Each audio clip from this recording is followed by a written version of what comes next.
Hi, Leigh. How are you? Good, Euros. How are you doing? I'm good, thank you. You Thanks got for a having me. nice, Thanks for taking the time.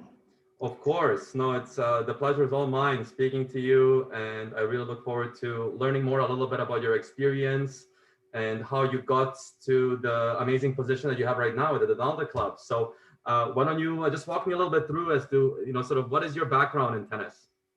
So my background in tennis is I grew up playing juniors in Ontario, Okay.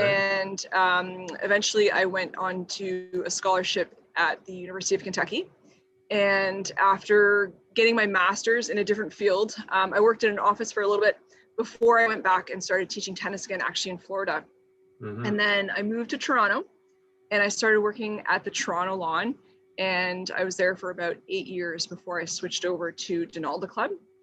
And at Donalda, I am the head rackets professional, which means that I lead the tennis, squash, and pickleball sections. So Wow. that's what I'm doing right now. So how do you so you manage tennis but also other sports? Do you have head professionals in those other sports as well that you oversee, or is it really you hands-on in them? It's really me hands-on. So I have a little bit of a pickleball history, and then the squash, we have a contractor who comes in and does lessons as well. Okay. But our main focus is the tennis and the pickleball right now.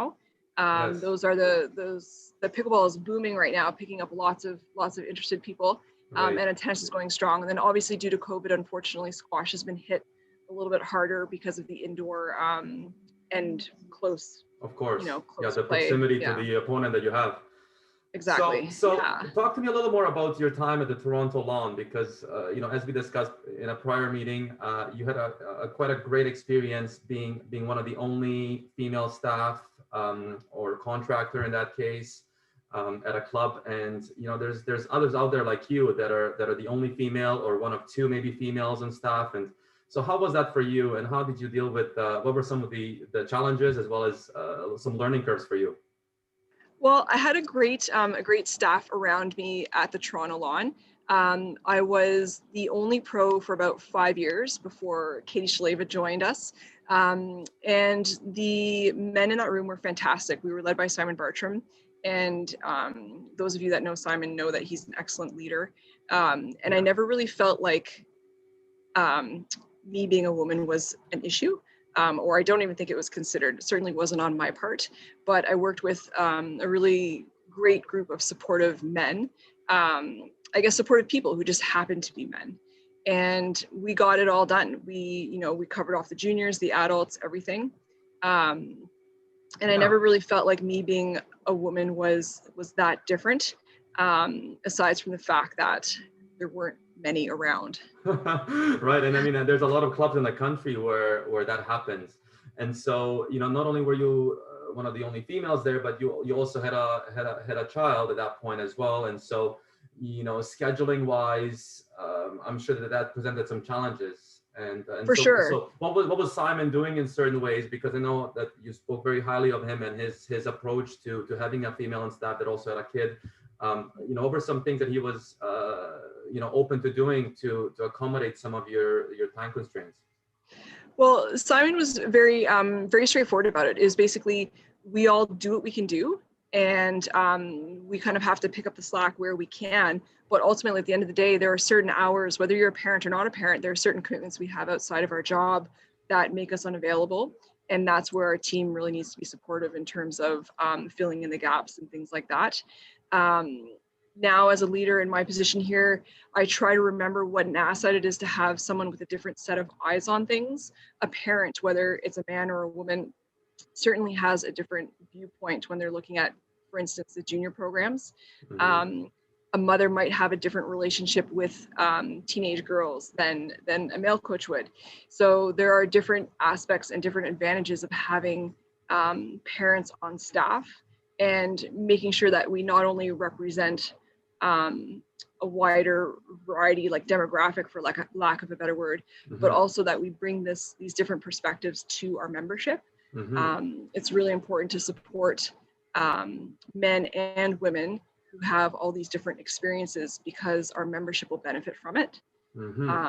Yeah, at the Definitely. end of the day, yeah, our staff was pretty, whether I had an outside commitment or a child at the lawn, the supporting staff and my coworkers really understood, like, I had to be gone by a certain time to get my child from daycare, or there were certain days where I couldn't come because I didn't have childcare.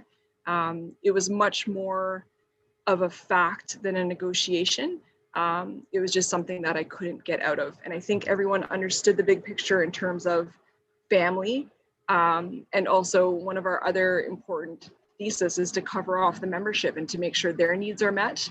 And if someone can't meet it for whatever reason, then the rest of the staff has to step up. Right, of course. And, you know, having been in that role of a tennis director myself, I know how important it is to have a diverse staff from different backgrounds, different experience levels, but also different genders, because like you said, you know, a female pro may relate to a child differently than a male pro and vice versa. And I think it's wonderful that you guys embraced that at the Toronto Lawn and allowed for that to grow and flourish, because obviously you did a great job there. And you know, so, you know, like what was like a challenge for you being a female pro with some time constraints? Like, can you think of an example where it was a bit of a challenge, and how you worked through it? For sure.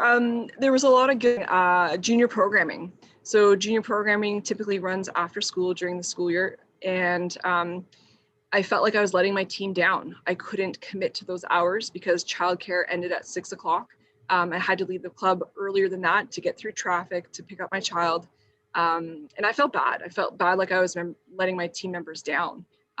Because if you work that well within a room, they're your friends, right? And ultimately they're the ones that are picking up what I couldn't do. So I felt a lot of guilt and a lot of gratefulness that they were all there and available. But it's definitely a trade-off, right? I had to get to my family, and there was no, again, it was more of a fact than a negotiation. It was just something, you know, I have to get to my child. But no, it definitely creates mixed feelings and can be a stressor if you're not able to discuss that with your superior or with your coworkers. As a leader now, that's definitely something I'm aware of, is other people's commitments, whether it's a child or you know, whatever the case may be. But it's important to be a leader who is open and approachable, where the members of your staff can come to you if there's a conflict. Yes, and I was going to say that, sort of like, what would be one message to some of the directors in the country who oversee staffs, and sort of what would your 2 cents be on, you know, what are some key skills to have and understand, because we live in different roles. You know, being a director and being, you know, a new hired instructor, for example, are 2 completely different worlds, even though you're in the same office or in the same building, isn't it? For sure. And I think that's part of it too, is I don't know what other people think. I haven't talked to a lot of other tennis directors specifically about this, but I don't think anyone would overlook taking on a female pro or a single parent, a single mom or a single father because of that. But I feel like we also need to set the tone where this is a part of life. It's not just for tennis pros, it's for every other parent and every other job. We need to have that flexibility in order to support that demographic within our workforce, because it does, to our discussion earlier, it helps forge different relationships and more supportive relationships with our membership.